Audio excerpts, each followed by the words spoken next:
I think it does start with like the decision to just say, I can have a better life. I can be, worth more money. I can be healthier. I can be happier. I can have good relationships, etc. And then you gotta like be consistent over time about those things.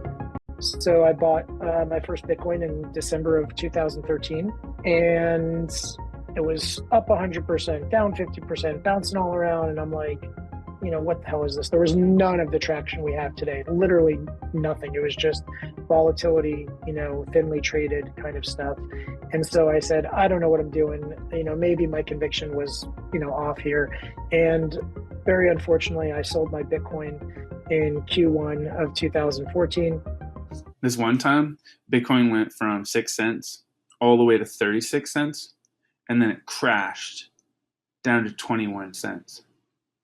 And then another time, Bitcoin went from 85 cents all the way to $29, and then it crashed to $3. And then another time, Bitcoin went all the way to $213, and then it crashed all the way to $70. And then another time, Bitcoin went all the way to $1,100, and then it crashed all the way to $239. So the moral of the story is, don't buy Bitcoin, because it's going to crash again. And I have been stacking pretty much since 2016, and I'm still not back to as much Bitcoin as I had back then. So the moral and the lesson in there, as we've heard from so many people who got in early, is don't sell your Bitcoin. It can be very hard to get it back. Bitcoin is designed to screw the people who have no idea why they own it. One of the characteristics of the guys who got thinking rich, the common denominators, they never sold. And the faint of heart are going to buy Bitcoin. They're going to panic. They're going to say, I wish I'd never done it. And then it'll go up again. And you have to marry an investment. If it's a really good investment, you got to marry it. People say, don't marry an investment. Of course you should marry an investment.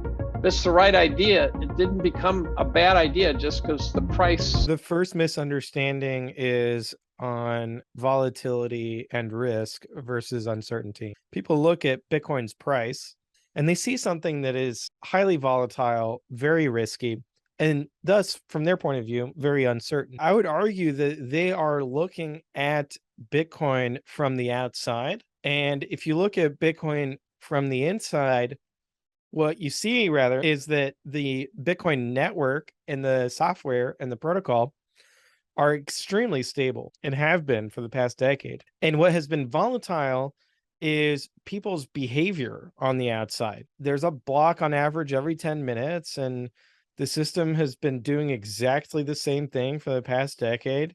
But people have been FOMOing in and out of the asset, driving its price up and down, and that it's the people who are volatile. Most people are carrying their baggage from the old system into the new system and thinking that that's how it's going to work in the new system. And one of those examples that I see all the time is these systems work entirely different. We consider, because it's always been, debt is required to run a productive economy. And debt isn't required to produce a productive economy. And because we think debt is required for a productive economy, we think inflation is required for a productive economy, because it's always been the way we've constructed economies. So what you're saying at the bottom of that statement is the only way we can trade with each other all over the world is if there's theft in money. As prices continue to fall against Bitcoin forever. Most people, I think, hate their job. Creative things, give us joy as a human beings, I think. When we are engaged in creative things, we get joy and satisfaction, and then it gives us a meaning. I see Bitcoin as currency of love. What it does is incredible that it's, when human beings are allowed to act out of love, they produce a lot of valuable things in the world. It increases joy, increases happiness, because we human beings come alive when everybody in the system are energetic and happy and joyful, right? Then as a society, everybody become happy. I think the argument to say why Bitcoin leads to world peace is as follows. It's politics that creates war. It's the exploitation of people by people who they tried to put in charge of other people, and those people betrayed the trust that leads to the breakdown of civilization. I mean, I'm not saying that there's no crime or there's no violence, but world peace in the sense of that resources aren't directed to destroy cities, countries, whole groups of people. I think those things come from the failure of leaders and the inevitable failure of leaders when we put leaders in charge. And I think what's so magical about Bitcoin is it has no leaders. And so it has no one to declare war on anybody else. No one's got enough power to declare war. Everyone's just so busy being productive and working and living in peace and creating things that make them and their neighbors happy and their friends happy. They forget that there just isn't anyone in charge to divide them against somebody else and say, you've got to kill those people because they're different. Their skin color is different. Their God is different. Their attitude towards vaccine is different. Like they just don't, you don't end up having that sort of thing under a system which doesn't have leaders. And right now around the world, people can't imagine a system without leaders, right? It's like, oh, who's going to tell us what to do? And like what Satoshi showed was, here's rules. If you like them, follow them. I'm out of here. No lead, and no one can come in and step in as leaders. And so we have this prototypical system that's remarkable in its indestructibility, right? Like countries with leaders can't destroy this thing with no leaders. All the countries with all the leaders can't destroy this thing, Bitcoin, with no leader. It's a more robust platform. And this thing comes in peace. And this thing is peaceful. It's not looking to destroy them. It's not declaring war on them. It's declaring peace on everyone. It says, come if you want. So I think we have this remarkable first time in history invention that is able to utilize math and physics to be a greater entity than the state. I did write one piece a while ago called An Empire for Us All. It talked about the rise and fall of empires, how they always collapse, often because of the debasement of the money. And so how do you know you're in an empire? There's two signs. You see its soldiers and its flags, you see that, or you use its money. This is the coin of the Empire of the United States of America, or the United Kingdom, or the Mongol Empire, or the Roman Empire. This Bitcoin is being used all over the world, not widely, but everywhere in the world it's being used. This coin is this empire with that has a coin and no army, and no flag, right?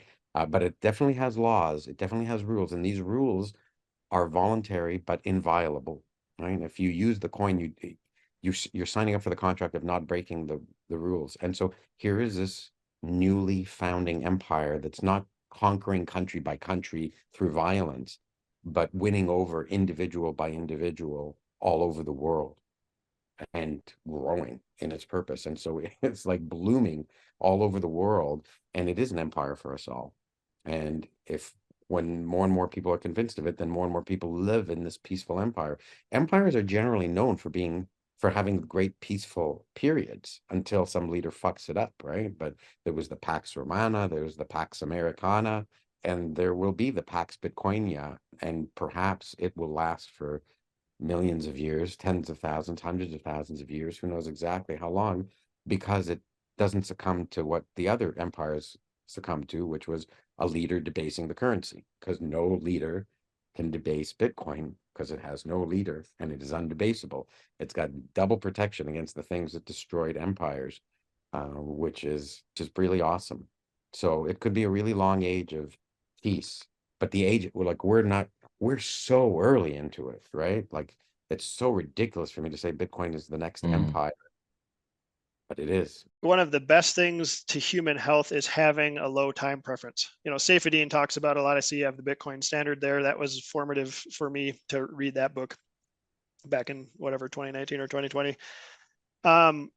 If you can quit freaking out about the loss of your purchasing power, and most people don't think that much about it, right? Most people who haven't thought about Bitcoin and don't understand money, they don't understand this.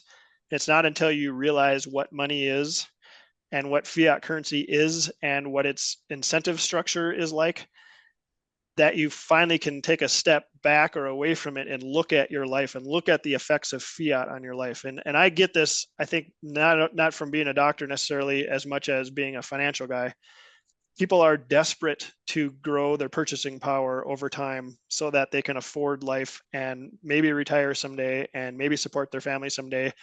And fiat keeps you on the hamster wheel forever and ever and ever. And some people score and they get lucky and they create a tech company and make $1 billion and they don't have to worry about money. But for 99% of people, they're on this hamster wheel and they're stressed out all the time. And I know a lot of people who tell me, I don't care about money. I don't want to think about money. It's just not my thing. And I'm like, but you do think about money all the time. You have to think about, you got to get up and go to work, and you can barely pay the grocery bills because prices have gone up so much.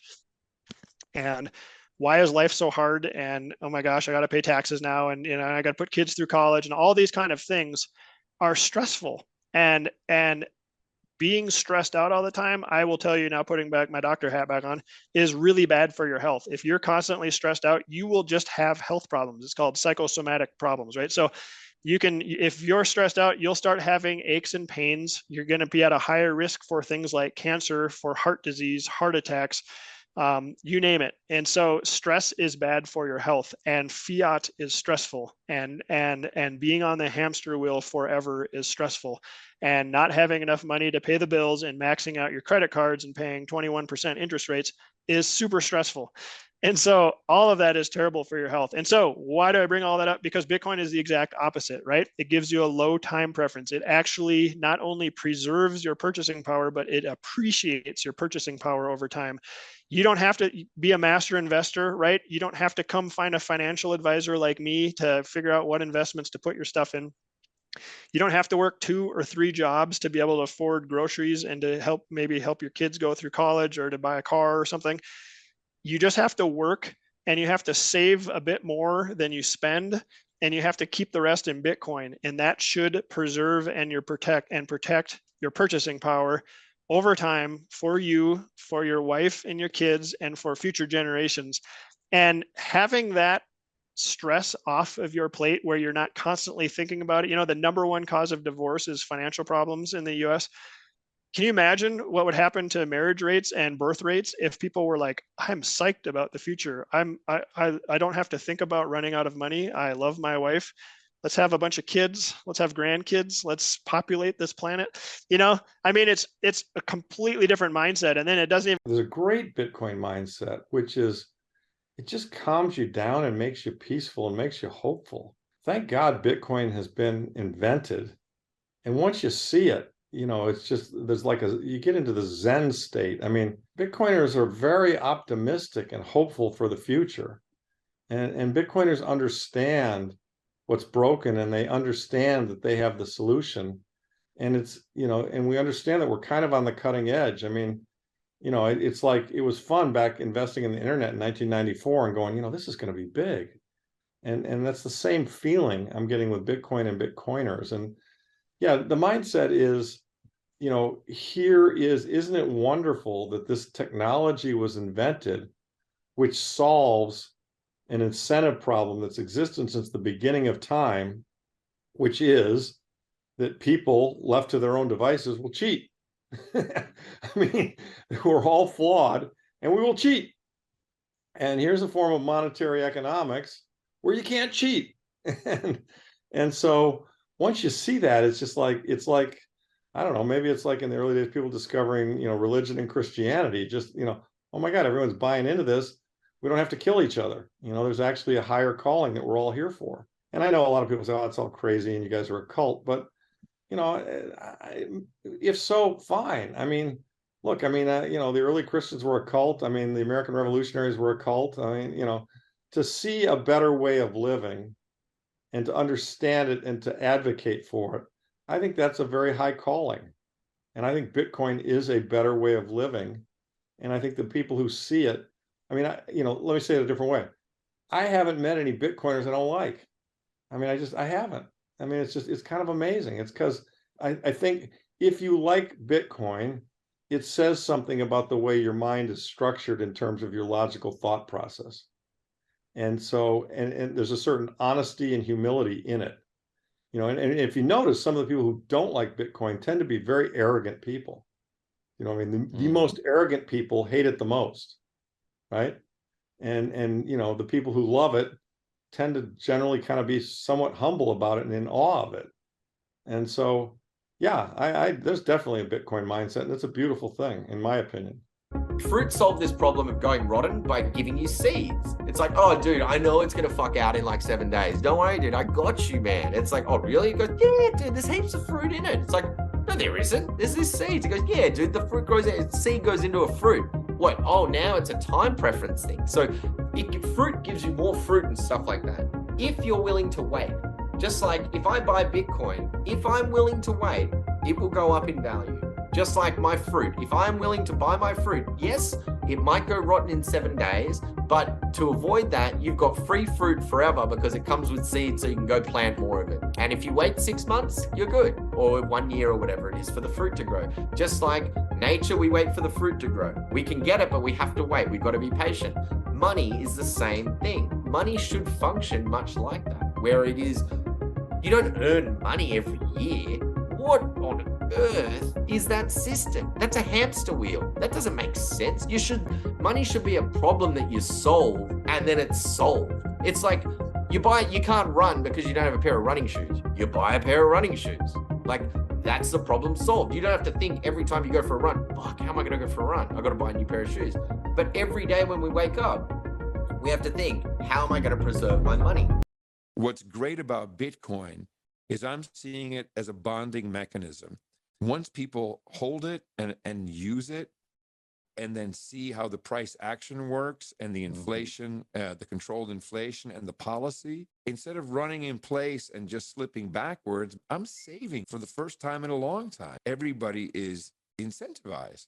And so right now, a buddy of mine, Texas Slim, who also kind of came out of retirement to start the Beef Initiative and to connect ranchers with people, help them on, food intelligence. He's doing conferences about this now, bringing in more ranchers, retailers, restaurants, and all the transaction goes through Bitcoin. And I can't explain why it is, but the fact that Bitcoin is a part of that, because you're kind of going outside of all the systems, including the credit card mechanisms, people gravitate towards it. We have a secret decoder ring, there's something about it like, yes, it's Bitcoin, bitch. It's like, yeah, of course, that's how we roll. And that's the bonding glue. I think it's really important to discuss and spread the idea of saving again. I think that in our country, we have normalized and glamorized consumer debt and just going into debt and everything going on credit cards and taking out mortgages and just sort of, again, like kicking the can down the road and taking on liabilities that you may or may not be able to pay off. The reason I'm really passionate about Bitcoin is the idea that it can return us to an economy of saving, an economy of something based on value. So even if you have very little money and very little means, which I know many, many people in that situation, and I've been in that situation, you can still put away something, right? Like there's still $5 that you can put away, $10 that you can put away. There's still always something that you can save. And today we do live in a world where most people can't afford like a $400 emergency. I've seen stories, and I think I've reported at news stations where we've shared statistics like that.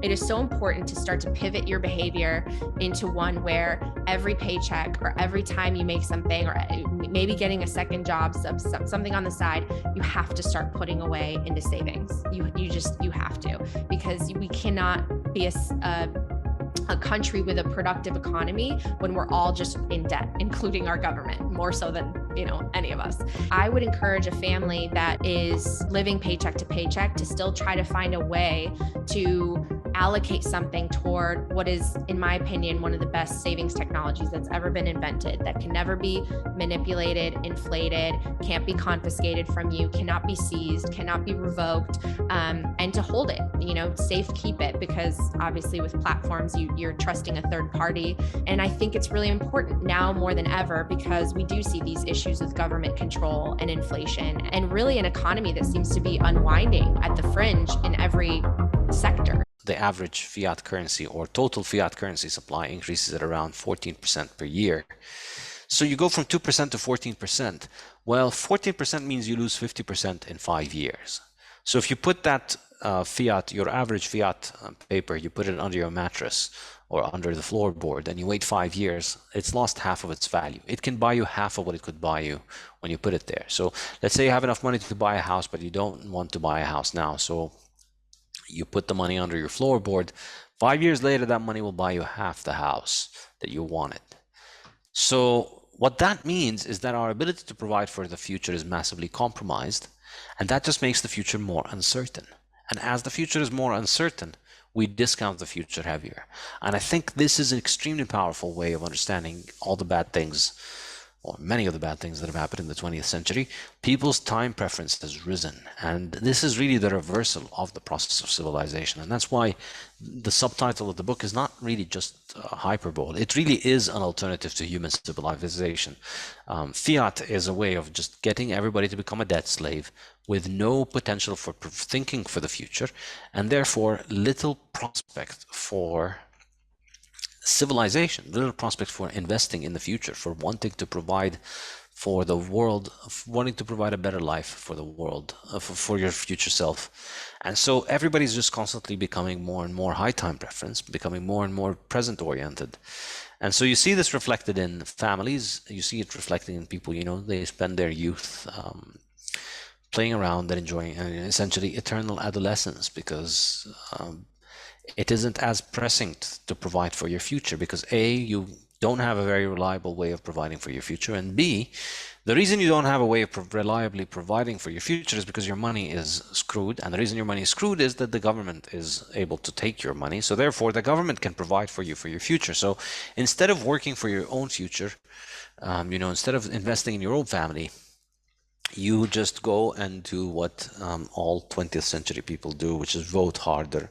And you think that, you know, if I just vote harder, then my government is going to give me all the things that I want. Bitcoin will never die as long as there's at least one person in the world that understands Bitcoin and yearns for freedom. It will continue. The idea of being able to move $1 million from, you know, New York to Tokyo is only the second order idea. It allows you to bypass the Fed.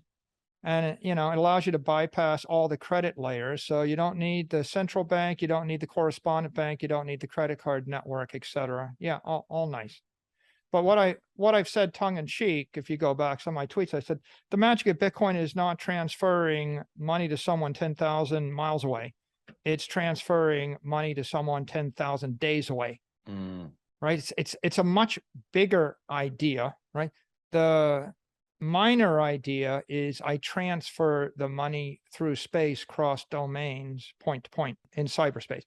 The bigger idea is I manifest the money in cyberspace, because something in cyberspace never dies. It's forever. The real interesting idea here is not that I can send $1 billion from point A to point B for $1.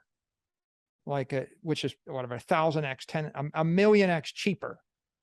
If I can move money 1 million x cheaper, that's an idea. But the idea that I could put the $1 billion into cyberspace at all, where it will be uncorrupted and immortal and last for 1 million years, that's a much bigger idea. And then the biggest idea is that once I put it in cyberspace, it's not just immortal, it's pure energy, right? People get confused about energy and we could talk about it a bit. The truth is it's even better than energy, it's scarcity. It's the equivalent of trying to stop night from coming outside.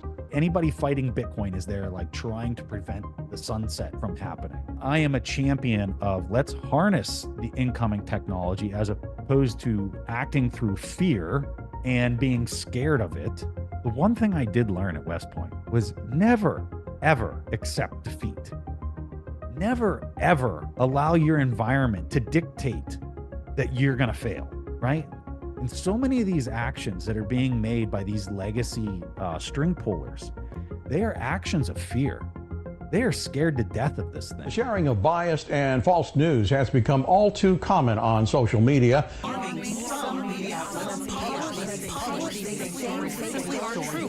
checking facts first. Unfortunately, some members of the media use their platforms to push their own personal bias and agenda to control exactly what people think. And this is extremely dangerous to our democracy. It's way better for Bitcoiners to simply buy real Bitcoin and take it off exchanges and put it into cold storage. You shouldn't be buying ETFs. The whole point of Bitcoin is it's permissionless. You can be your own bank. It's decentralized. You can send it wherever you want to send it. If you have it in an ETF, it's not permissionless. It's an IOU. It's not real Bitcoin. So just be cognizant of the risks that come from owning an ETF relative to owning Bitcoin itself. It doesn't matter how many guns you have. If somebody has encrypted their wallet, you cannot get in there. So that was the cypherpunk's ideal. It really is at the heart of the cypherpunk belief, is that rather than waving flags in the street to protest things we don't believe in politically, we're going to use the power of cryptography to technologically defend human rights. And one of those human rights is just property. And that's what Bitcoin is. Lies are expensive and the truth sells itself. Bitcoin sells itself because it's truth. But lies are expensive. You have to spend energy to lie to people. You have to expend energy to convince people to do things that are not in their best interest. We can look at the petrodollar system and say, that's it. I think you got to go even further back than that. And I think that when we went through the Bretton Woods system, it was very clear. The US was pegged to gold, and then everybody else's fiat was pegged to the dollar. And so we were all in this boat together globally coming out of Bretton Woods. And whoever breaks that peg to gold through that, like, I'm sorry, they're kind of responsible for the pain and suffering that will eventually manifest itself from such poor and selfish decision making. So I think that's kind of where the root of a lot of the pain that the world is experiencing today actually it's coming from. So regardless, right, like we can point and say this person's the responsible party or whatever. The point though is we have a solution to this. The solution is very clear. Thank God the solution doesn't rely on humans trusting a human at this point. The technology and the mathematics have presented itself for the entire planet to not have to trust one another to exchange energy. And boy, oh boy, what an innovation and how exciting. And that's why I'm here, man. That's there's nothing more exciting on the planet happening as far as I'm concerned than this. The thing I love about Bitcoin, going back to my time at the academy, one of the lessons I learned is take self-responsibility for yourself, sir. Nobody's going to put you on their back and carry you 20 miles through the forest. You have to do that yourself. And if your feet are bleeding, so what? Do the hike. Don't be a wimp. Don't be scared. Get busy. Take responsibility for yourself. And Bitcoin is that through and through, man. Like, I'm sorry, like if you're truly custodying Bitcoin, it's the big boy program. You lose your keys, sorry. You just made a donation to everybody. So if you like those kinds of rules that you're actually responsible for everything, well, Bitcoin's the place to be, baby. This is the first time in history we've seen one dominant asset that is the best at store of value, mean of exchange, and unit of account all at the same time. So we now have the first triple point asset. Never before in history has this happened. And we're looking at this thinking, oh, well, that's exciting. And some Bitcoiners think about, how to value this if it's the best at all of those three things at once. Maybe you should just add the store of value of 10 trillion plus the mean of exchange of 100 trillion plus the unit of account of 1,000 trillion or 2,000 trillion. Add those up, divide it by 21 million. I know that's simplistic and there's a lot more nuance to it, but $2.1 quadrillion divided by your 21 million and you get to $100 million a coin. That all sounds good until you start applying some economic rigor and reality to how the real world works. And where the numbers get really quite unbelievable and fanciful, and I don't want to walk away from that. I just want to sort of discuss the ideas and the concepts in it. The numbers that everyone gets on the back end of it is up for them. But what from an economic perspective happens, I believe, is rather than you add those store of value plus mean of exchange plus unit of account together, that's the wrong way of thinking about it economically, because you are going to have competitive tension between each of those use cases. So it's not a matter of a linear accretion of value by adding those three together. It's an exponential. You need to multiply those together because you have store of value competing with mean of exchange, competing with unit of account for very rare space on the blockchain. So all of a sudden, you are going to have a competition, and this is the unbelievable thing to think about is that there are at least 8 billion souls on Earth that Bitcoin serves a purpose for. Now, 8 billion people don't understand yet that serves a purpose for them, but there is going to be demand from 8 billion people at some point in time in the future. So all of a sudden, we're going to have economic tension amongst 8 billion people trying to vie for that one single asset. And this is where all of a sudden the numbers get extremely big very, very quickly that we can't comprehend. But that's because, as Jeff Booth says, we're in an existing system that we can't envisage what the future system looks like, because you can't value the new system from the existing. To embrace Bitcoin, to get to Bitcoin, you have to forgive yourself for having been wrong about Bitcoin, for having missed it the first time you heard about it in 2013, the second time you heard about it in 2017. Everybody misses it. And it's part of the pain and humbling process of coming to Bitcoin for everyone. Focus on how many people are still behind you, because that's where the numbers are very helpful to realize that there's only 4 million addresses on chain on the Bitcoin network that have 0.1 Bitcoin in them, which is to say there's only 4 million people who have properly secured. At most, there's 4 million people who have saved $2,000 in Bitcoin in an address they control in a world with 8 billion people. So 1/2000th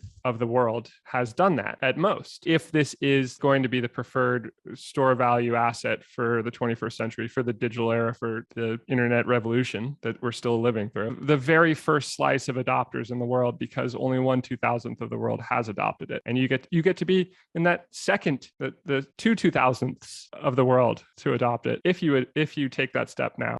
When there's a shortage of an item or a service in the market, a scarcity, prices versus demand, prices go up. That's basic economics. Okay? So items that are scarce go up more often than not. Items that are easily available, readily available, widely available, there's too many of them produced, go down in value. Does that make sense? Everybody kind of knows that. That's kind of common sense if you think about it.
Powell is bluffing.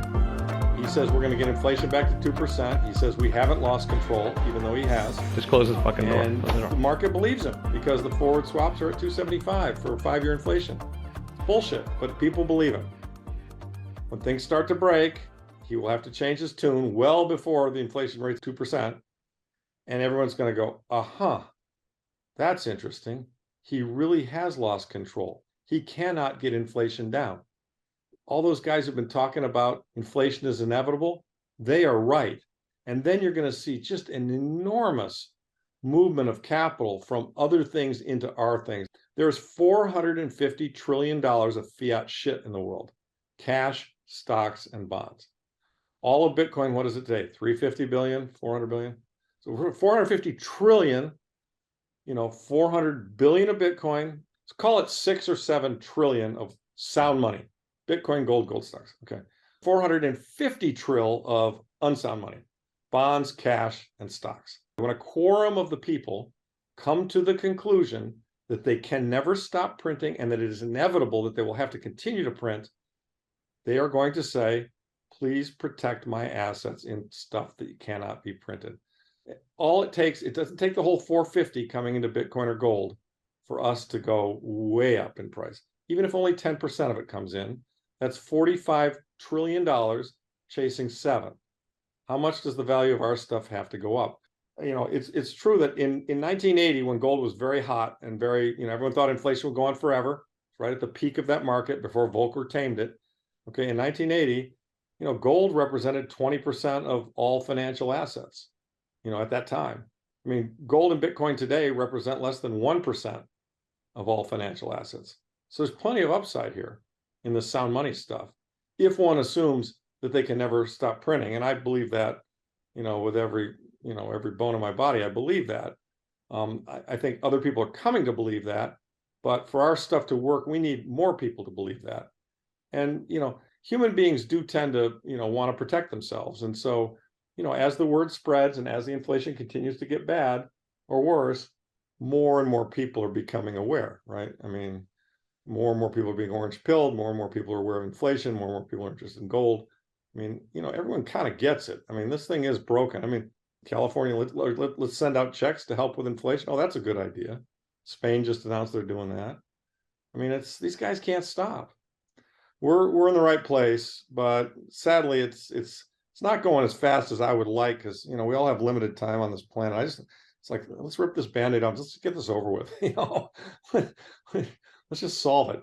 We are at such an exciting time in history, and to be here, like sitting in this seat right now, here for it, is just super humbling, super exciting. Like, we have so much to look forward to because we can birth such a better system that benefits everybody and not just the few. And I just don't know how anything could be more exciting than that. And the impact on humanity, that humanity's never had this opportunity before, because what we've discovered through Satoshi for real is just insane what this offers humanity. And I tell people, we've been dealt the royal flush and you're playing the game. Do not act like you've been dealt a pair of twos, right? Like, a person who's running around in a very fear-based way is the equivalent of somebody playing a poker hand as if they were dealt a 2 and a 3. And the fact of the matter is we've been dealt the royal flush. So get out there and act like it. Don't be acting in such a fear-based way. So I'm just very excited about these coming 10 years. And I just think that it's a massive opportunity for us to make the world a better place and to engineer a better place. You should expect that a whole bunch of people have been manipulated to think one thing. And you should forgive them on their yelling and everything else, because people are in pain. People don't know how to solve it, and very few people have the wherewithal to go down to the root cause of it all. If you have, and if you understand Bitcoin, if you understand what that looks like, help people get there, bridge that divide, and you'll do a way better job in helping create a future that matters for everybody. It's given me a lot of hope for the future. I mean, to be honest with you, being a gold guy and fighting the war, you get run down. I mean, you get really, really run down. Here we were fighting these gold wars, and we got these reinforcements. I mean, these Bitcoin guys are charging up the hill with a sharper spear, and we're going to kill this fiat monster. And the gold guys were trying to kill the fiat monster too, but to be honest with you, we weren't doing that good a job. we're getting our asses kicked. And as Saylor points out, there's no point in being a martyr. I mean, we want to win. We want to win. We want to, the system's broken. The wrong people are winning. Let's crush these assholes. And and so Bitcoin has given me great hope and conviction that we will, in a reasonable time frame in my lifetime. Whereas pre-Bitcoin, with gold, I was always a little, dubious. I mean, it primarily just because, we were getting punched in the face for a long time. So yeah, Bitcoin has definitely changed me in a very good way. it's not possible to be bullish enough on Bitcoin if it is what we think it is, right? If it works. Being bullish enough means being able to kind of grok progress that is built off of the Bitcoin standard. It is impossible to be bullish enough on Bitcoin if Bitcoin works, because none of us are Nikola Tesla level geniuses. He was the only one back then who was bullish enough on electricity. And Bitcoin is that kind of a upgrade to humanity in terms of this perfect money that we've never had before. What you want to do is you want to be as directionally correct with your forecast as possible. So if everyone's chronically bearish or not thinking big enough about Bitcoin, they're just, by a matter of fact, not directionally correct. And if you're not directionally correct, you can still get wrecked. Just like, hey, you can be bullish on Bitcoin, but you could use the wrong amount of leverage and then lose your entire stack, right? So that's like, hey, you were bullish, probably not bullish enough, probably your time horizon was messed up, maybe you're probably too greedy, and then you made the wrong decision. So you were right, but you weren't directionally correct enough to actually benefit from Bitcoin's gains. Bitcoin actually is the metric system for value into a form of communication that humans can use to make calculations about the world. So what's the metric system? Okay, they take water, they boil it, that's 100, they freeze it, that's 0. They figure out all the other measurements based off that. It takes nature and it turns it into a calculation system. That's also what Bitcoin does. So ultimately what Bitcoin is doing is it's creating a measurement system for value that we are able to grok and leverage and use as a tool, allocate resources and capital and communicate value to the world. It is a perfect system for transferring the physical natural world with entropy and turning it into a monetary system with no entropy. Like, there is no more innovation that can be made there. And if that is truly the case, then we are going to use it as the measuring point for all value. And like Bitcoin goes beyond like, hey, I'm transferring you sats. Bitcoin goes into, I am thinking about something in sats terms. It is actually a mental operating system.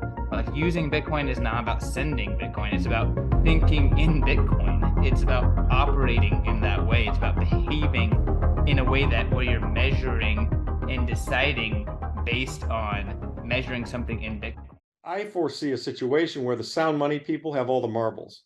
I mean, I think we're going to break these assholes. I really do. I think the fiat people are going to go down.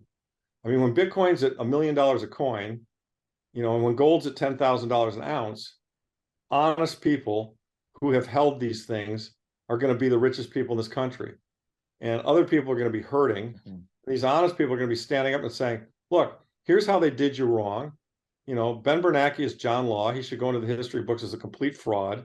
All these things are going to be exposed. I mean, the fact that the CIA killed Kennedy, all this shit, it's all going to come out as part of this fourth turning. And there's going to be a massive reset.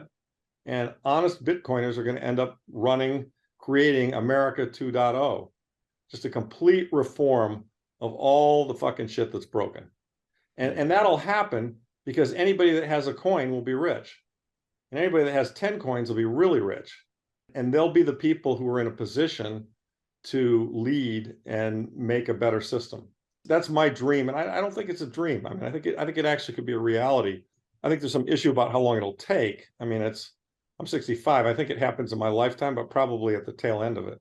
You know, I think it's a 10, 15, 20-year project here until we get complete fiat failure and complete government reform. I mean, fourth turnings historically have lasted 20 or 30 years. And I think the kickoff to this fourth turning was the GFC. The earliest this thing could wrap up is 2028. And the latest it could wrap up would be 2038, maybe. But it's going to wrap up because the math is just, you know, it's relentless. It's absolutely relentless.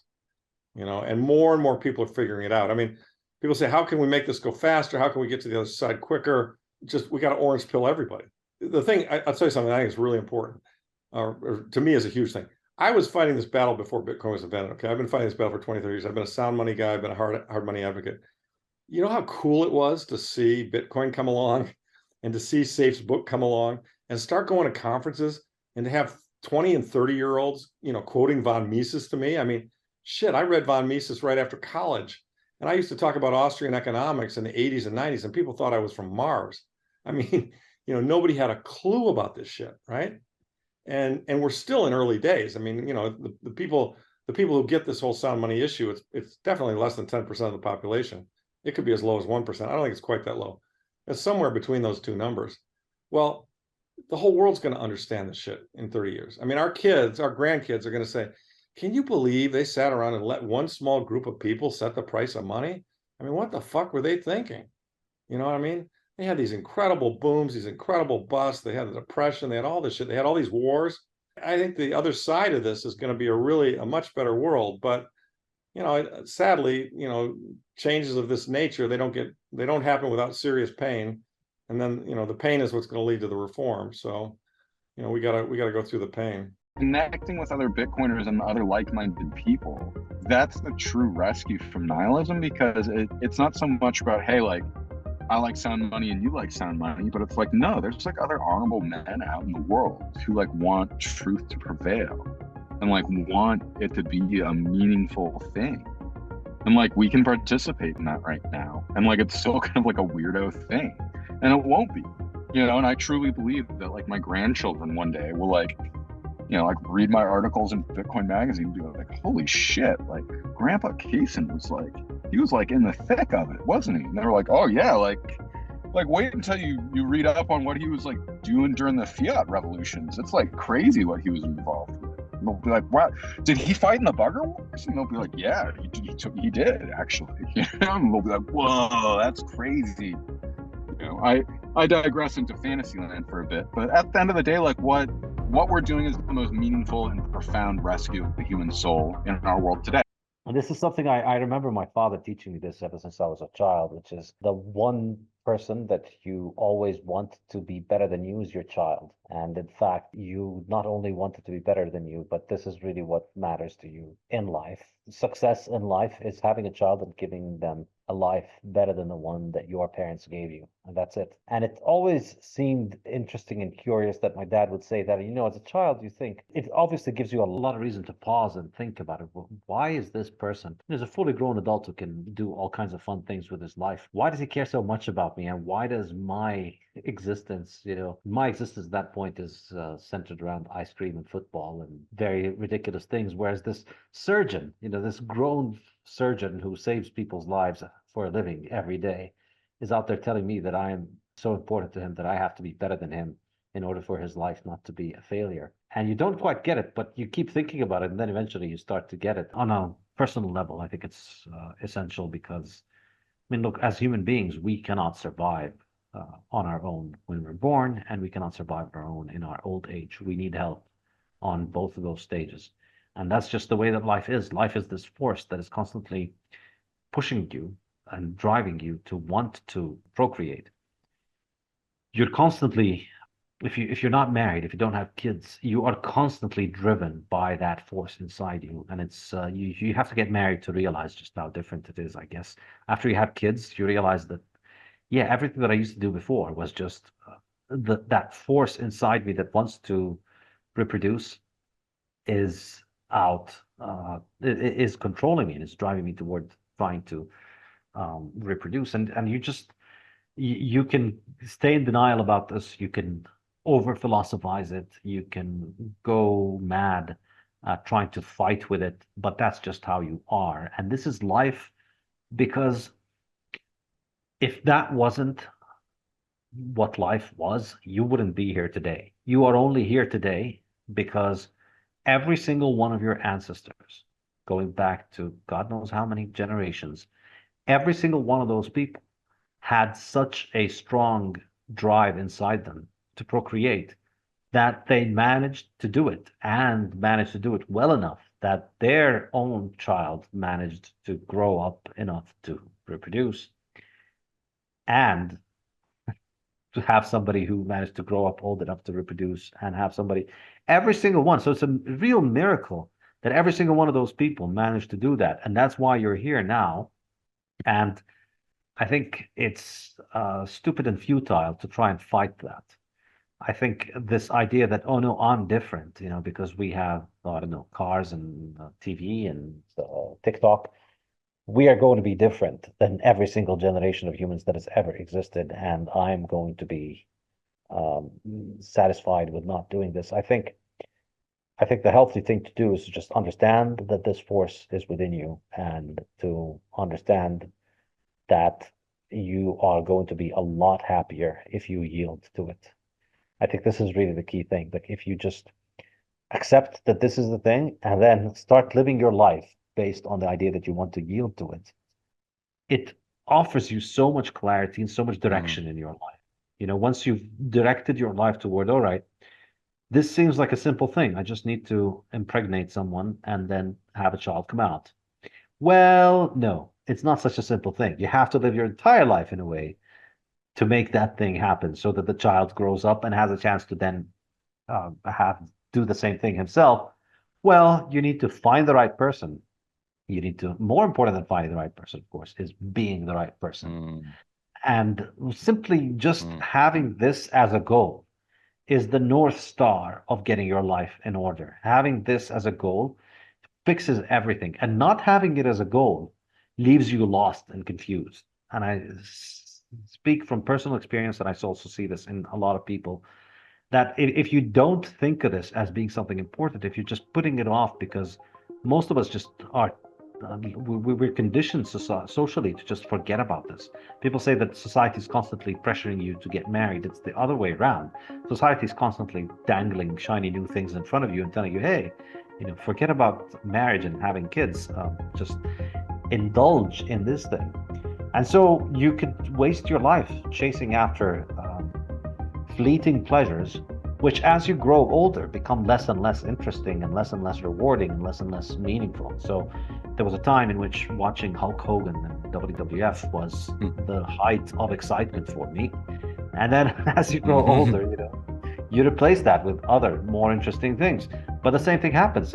All the fun things that you're doing in your 20s that you think of as being the most amazing things, there's only so much you can do. There's only so much partying or whatever, or whatever hobbies you have. There's only so much of that you can do without it getting boring and tedious. And the thing that actually provides lasting meaning is seeing your children grow. It's essentially giving yourself a taste of immortality, because your child, after all, is a part of you. It's literally a physical part of you. I mean, not to get too visual in the biology of it, but I presume all your listeners are familiar with what's going on. But it is literally a part of you and of your wife that survives you and lives on after you. And if you do your job well, they'll be able to have more kids that will survive him, and then they'll have more kids. Effectively, you're getting a shot at eternity by being able to raise a family and have children. You're allowing a part of you to continue to survive. And this is, I believe, a very, very good way to approach life. And this is why I call it, and to go back to how we started off this discussion, this is why I call it the most important lesson in this book, because you read this book and you come to the conclusion, all right, I'm sold. I want to do this civilization thing. So how do I do this civilization thing? And on a personal level, on a personal, functional, actionable level, you do this by starting a family and having a family and trying to give your child a life that's better than yours. If you make that your goal, I believe everything else falls into place.